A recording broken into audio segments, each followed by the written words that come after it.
É importante que se entenda que o sentido da vida existe e não cessa de existir mesmo que você não o encontre.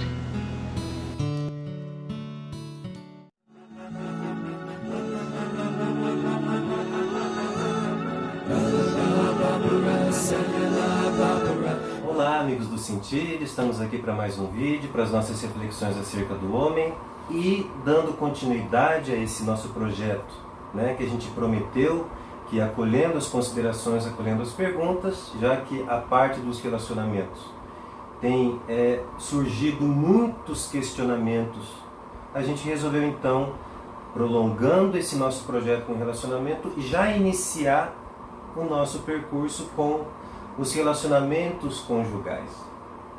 Então, acho que colocamos essa temática inicial, iniciamos com essa temática, porque eu acho que é a temática que a gente viu pelos comentários que é mais frequente em termos dos vínculos amorosos, né? A maior parte daqueles que têm feito seus comentários são pessoas casadas e nada melhor do que então a gente iniciar essa questão dos vínculos humanos com os relacionamentos matrimoniais. E é óbvio que, como eu sou um homem casado, né, estamos aqui trazendo a senhora Tamashiro, né? Na verdade, a Ângela é quem idealizou todo esse projeto meu, seja com Instagram, seja com YouTube, acreditando que tinha chegado a hora da gente poder contribuir de algum modo com tudo aquilo que ao longo de todo esse nosso percurso com a psicologia, tudo aquilo que a gente recebeu, né? Então, já o agradecimento pela paciência, mas acima de tudo pelo carinho e zelo com todo esse projeto. Então, vamos se apresentar? Então vai.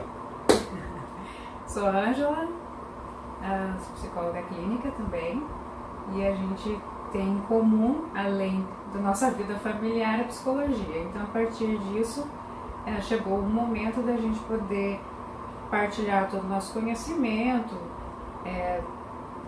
ter um jeito de transformar a vida do outro de alguma forma, favorecer o outro de alguma forma, uma cadeia um pouco mais ampla do que é um consultório de psicologia, né? Lá a gente atende 1 a 1 e aqui a gente poderia transmitir esse conhecimento de uma forma mais ampla. E aí a gente começou a trabalhar nessa via do YouTube, quer dizer, ele em específico, eu sou a coadjuvante agora, nesse momento, né? E a gente vai fazer esse vídeo junto a respeito dos relacionamentos amorosos. Os vínculos do matrimônio. Então, eu fico já de antemão imaginando essas pessoas olhando para nós, né? Puxa vida, 2 psicólogos. Essa família deve ser uma maravilha. Imagina, né? Uma família perfeita, porque imagina, um pai é psicólogo, a mãe também é psicóloga, os dois aí de algum modo contribuindo com a sociedade, com as pessoas que sofrem, com tantos conhecimentos. Deve ser um casamento maravilhoso. Bom, então eu convido a você buscar um psicólogo ou uma psicóloga para casar, para vocês verem o que é isso. Então, eu estou assim, partindo desse ponto porque é uma das coisas que para nós, enquanto casados, né? Casados no civil, mas não somente no civil, mas também perante Deus e a igreja, nos vínculos do sacramento do matrimônio, a gente percebe que realmente, se nós não contarmos com a graça de Deus, as coisas elas realmente não caminham.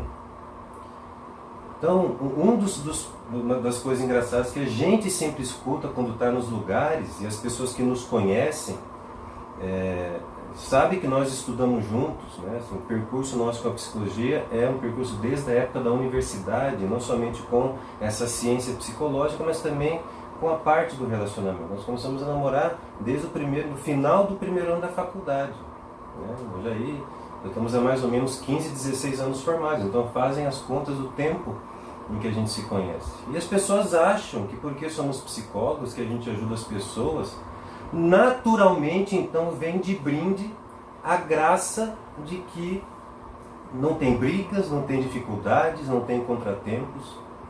Então, uma das reflexões iniciais para a gente começar a questão dos relacionamentos é que não existe mágica.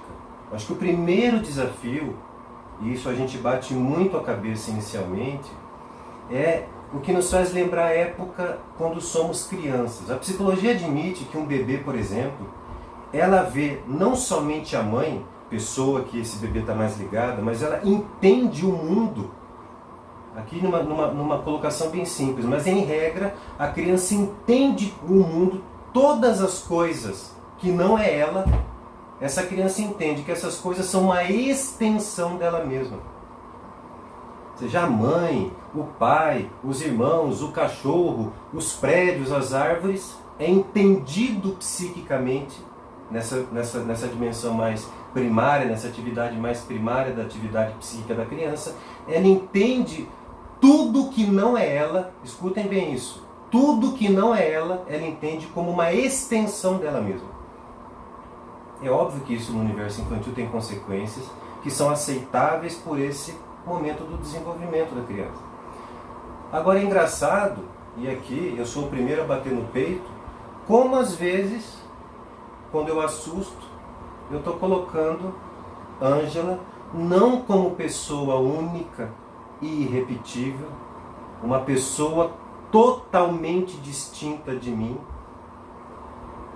que se une num laço amoroso, que é um vínculo que está elevado a uma ação sacramental. Mas a gente vê como que o nosso campo de batalha, principalmente para nós homens, que somos mais objetivos, que para nós tudo é um senso lógico, né? Se 2 mais 2 é 4, não tem por que a gente ficar questionando essas considerações. Esse é o nosso universo, o universo masculino. E nós homens padecemos muito mais desse mal daquela criança recém-nascida, que vê as coisas como extensão dela mesma.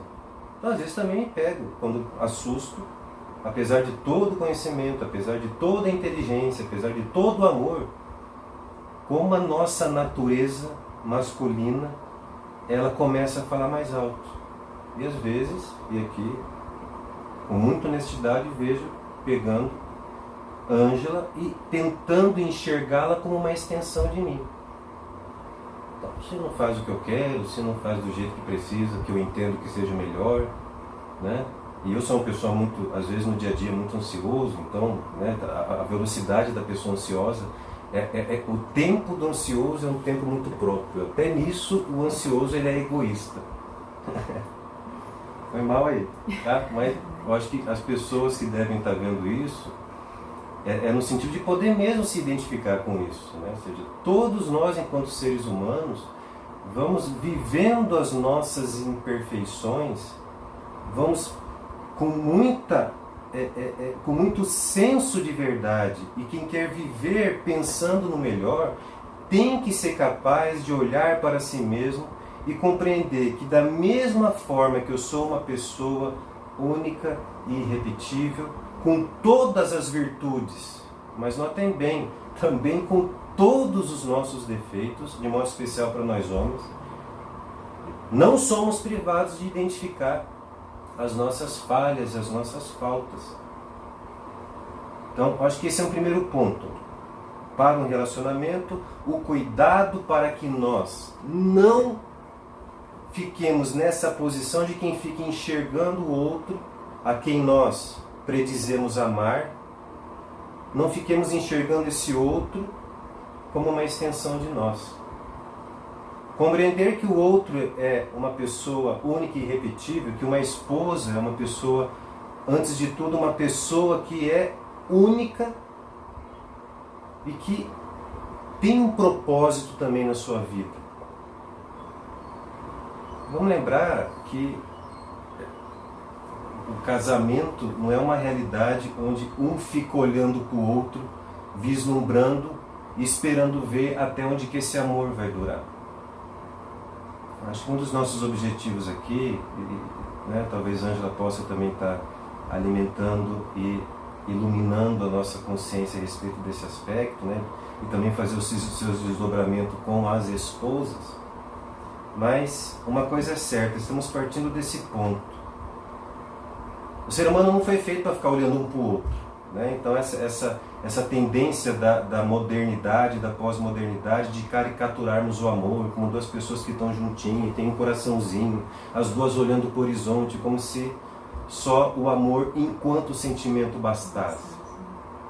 Que o amor não está muito nessa não estamos trazendo o amor dentro dessa lógica de um dos sentimentos, de uma das categorias da ciência psicológica, não. O amor, tal como a gente percebe que é necessário ser vivido, ele não é um sentimento, ele é uma aliança.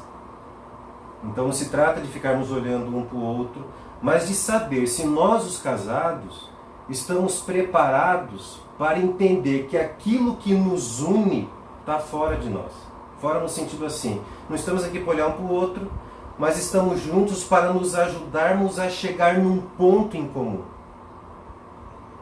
Então, olha quanta coisa a gente já está trazendo, né? Primeiro, o cuidado de não enxergar o outro como uma extensão de nós mesmos. De modo especial os homens, hein? Admitamos que esse é um campo de batalha muito maior para nós. O egoísmo, o controle, o sentimento de posse, de que as coisas são vividas, se são vividas como extensão de mim, é tudo meu, é tudo manipulável, está tudo sob meu controle. Segundo, não estamos aqui tratando os relacionamentos como simplesmente uma realidade banal. Ainda mais quando nós, vinculados perante Deus, perante a igreja, o compromisso se eleva, nós que estamos falando tanto do sentido de missão. Então, se elevamos os nossos relacionamentos matrimoniais como missão, óbvio que um e o outro não são objetivos em si. Se é uma missão, então juntos estamos indo para algum lugar. Então precisamos nos ajudar nesse sentido, estar preparados para viver as consequências de tudo isso que a gente tem falado. E o último vídeo ficou muito marcado essa questão do que significa as consequências de admitirmos as verdades que compõem a nossa vida nas relações, nesse momento aqui das relações conjugais. Tá bom? Então, passo a palavra para a senhora Tamashiro, que ela possa nos ajudar um pouquinho também com toda essa uma alegria que eu vejo em Ângela, é a capacidade e a sensibilidade que ela tem com as coisas aqui de casa. Então, enquanto os homens estão lá na inteligência prática, as mulheres estão lá numa inteligência mais sensível, me parece, às verdades que compõem a nossa história também, né? Então, nesse sentido que pedir a ela um pouco essa ajuda aí, para a gente estar... E até porque também é um vídeo sobre relacionamentos, mas que ela poder estar nos ajudando aí. Então, a gente, assim, partindo do pressuposto do egoísmo, partindo do pressuposto do sentimento, eu fiquei pensando aqui, como nos livrar desse egoísmo que de alguma forma é sempre inerente a todos nós, né? Como poder olhar para o outro e não conseguir enxergar só as nossas necessidades e perceber que muitas vezes a gente falha, né? A gente falha como esposa, a gente falha como esposo, a gente quer a nossa verdade sempre como absoluta. Como que eu posso voltar a um tempo em que eu simplesmente podia olhar para aquela pessoa e tomá-la na verdade que ela era, né? Quando você passa a amar alguém, vamos lembrar no início de um namoro, você aceita incondicionalmente aquela pessoa. Aí com o passar do tempo, você começa a qualificar os defeitos daquela pessoa. E os defeitos começam a tomar um estatuto maior do que aquele amor que você um dia sentiu, né? E no casamento isso parece que cada vez mais vai tomando um peso maior, né? Você começa a se queixar porque a pessoa não faz isso, porque a fulana é daquele jeito, como se a gente não soubesse desde sempre o que ele era, né? Ou o que a gente era. E então, assim, para um casamento dar certo, eu acho que não é uma receita mágica, nem uma receita de bolo. Eu acho que isso primeiramente depende do desejo de cada um de querer fazer um casamento dar certo, porque a gente sabe que são duas pessoas totalmente diferentes que um dia desejaram estar juntos, é poder olhar de novo para esse cônjuge e ver nele aquele primeiro amor que a gente sentiu, sabe? Tomar ele naquela figura que você aceitava incondicionalmente os defeitos dele e acolhia aqueles defeitos como único e particular. Então, assim, primeira coisa, sair da esfera umbilical, né? Dizer do meu próprio egoísmo e acolher o outro naquilo que ele é. Né? O Franco até fala de amar é acolher o outro na radicalidade do que ele é. Né? Isso é o amor realmente, poder acolher o outro na instância do que ele é e ponto final. E a partir daí eu posso começar a falar realmente de estar com alguém. Né? E realmente, ele lembrando o autor, que aqui me fugiu o nome, mas ele parafraseava, porque acreditava muito nessa coisa que a gente estava dizendo. O amor não é um sentimento, ele é um estado de aliança. Então, Franco vinha lembrar, parafraseando esse autor, dizendo o seguinte, que amar alguém é ser capaz de olhar para aquela pessoa como Deus a pensou. Você vê que isso é de uma profundidade do autor, um carinho e uma sensibilidade a respeito daquilo que ocorre no valor entre os seres humanos. Não são relações casuais. Aqui nós elevamos o relacionamento humano a um valor. E quando esse valor acontece nessa relação, Franco vem lembrar, é momento em que, se eu olho para o outro somente como eu quero pensar que ele seja, em cima das minhas necessidades pessoais, tem alguma coisa errada, vai dar errado. Então a gente tem que tomar cuidado com os critérios de escolha que a gente tem no momento das escolhas amorosas. Quais são os critérios que eu estou usando? Por isso até se fala que namoro foi feito para terminar, né? Pois é. Ou termina-se definitivamente ou termina-se em casamento. Então, assim, diante da escolha que você tem com aquela pessoa que você está, aberta a todos os defeitos e qualidades dela, né? Mas seria tão bom se a gente tivesse vocação só para namorar, né? Acho que, de modo especial, alguns homens aí iam gostar de admitir que, nossa, eu tenho vocação só para o namoro, né? Alguns aí acham que tem vocação para ser noivo. Cuidado, gente. Namoro e noivado é um período somente de passagem. É lícito que a gente namore, entendendo que o namoro é o tempo de conhecer muito bem o outro, é o tempo da convivência. Né? E o noivado é um tempo onde se intensifica esse compromisso, já apontando para uma realidade maior, que é a realidade matrimonial. Então, essa história de que, quer saber, né? Hoje em dia já são tantas as possibilidades de vínculos amorosos que eu descobri que eu tenho vocação para ser solteiro, eu tenho vocação para só namorar. Né? Agora, alguns até dizem, eu cheguei na vida adulta e agora que eu tenho autonomia financeira, autonomia afetiva, né? Eu sou um homem livre, eu sou uma mulher livre. Né? Esse cuidado, né? Parece que discursos como esse parecem... esse discurso das antigas aí, essas coisas que hoje não faz mais parte do nosso contexto. Bom, aqui eu estou falando para aquelas pessoas, acho que eu e Ângela estamos nos dispondo aqui a falar para aquelas pessoas que querem uma seriedade nos seus vínculos. Agora, acho que esse vídeo ele não vai servir para aquelas pessoas que, enfim, não estão nem aí. Entende? Então aqui a gente está tentando partir do ponto de que o relacionamento ele não foi feito para viver de maneira arbitrária, existe um propósito no relacionamento, que é um vídeo para aqueles que estão preocupados com esse propósito. Agora, para aqueles que infelizmente, né, tomam os vínculos humanos como simples arbitrariedades da vida, então eu só vou me vincular com tanto que eu possa me satisfazer com alguma coisa, não serve para esse tipo de pessoa. Tá? Deixar muito bem claro isso. Por quê? Porque, infelizmente, do jeito que está a sociedade, a gente vai se preocupar com aqueles que querem ajuda. Nós somos psicólogos, uma das coisas que a gente aprendeu, até da psicologia, mas acima de tudo na vida, é que, infelizmente, a gente não ajuda quem não quer ser ajudado. Porque sabe qual que é a ironia? Talvez vocês vão se identificar se alguém aqui já insistiu nesse ponto. Eu não ajudo quem não quer ser ajudado. E se eu insisto a dar essa ajuda, engraçado que tudo que você faz depois se volta contra você. Então, por isso assim, o nosso compromisso com o matrimônio, com os vínculos, é porque nós sabemos que existe uma crise. E que parte dela é porque nós estamos com muita dificuldade de compreender o sentido maior da nossa vida enquanto pessoas. Para onde a nossa vida aponta? Às vezes eu tenho dificuldade com a minha vida pessoal. E às vezes acho que casar vai resolver tudo. E às vezes... Ou às vezes a gente acha que separar vai resolver o problema pessoal, isso também, né? Sim. Tem isso, tem muita gente que acaba separando porque acha que projeta no outro todas as dificuldades, quando o problema é pontual, inclusive, né? Exato. Na verdade, é um ponto interessante, né?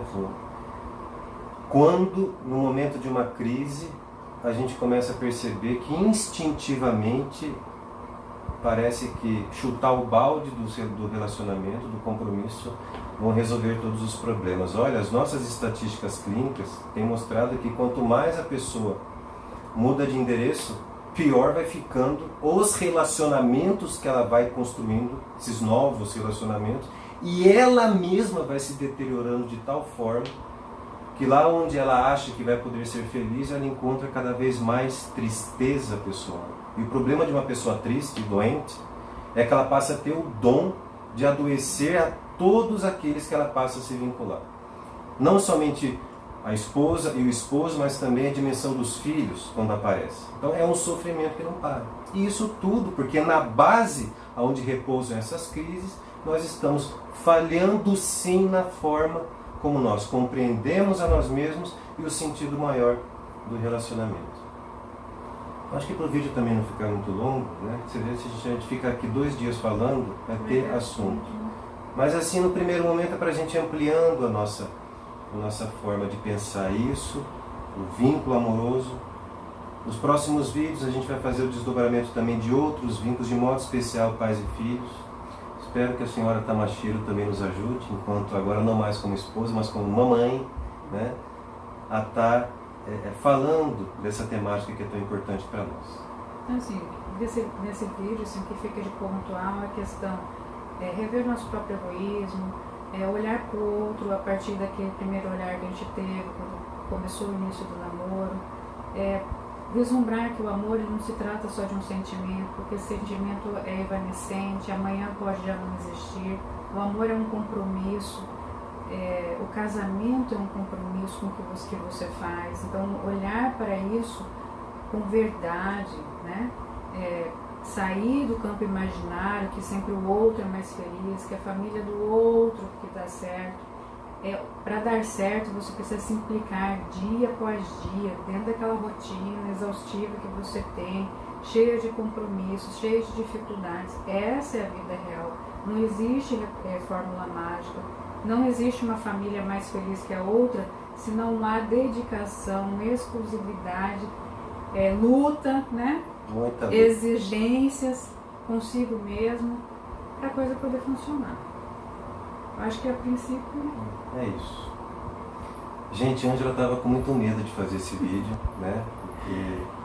Porque eu falo super bem, assim, ela fica com vergonha, mas gente, não é bonitinho ela falando, não é? Né? Gente, então a gente vai fechar esse vídeo agradecendo a vocês mais uma vez pelo carinho e pela confiança depositada nesse trabalho. Vamos acompanhando, vão mandando as suas considerações, os seus questionamentos, e a gente vai fazer o máximo possível para estar à luz de uma visão de homem mais saudável, né, e amparado pelas graças divinas, né, podendo contribuir naquilo que nós podemos. Gente, um abraço a todos, até um próximo vídeo.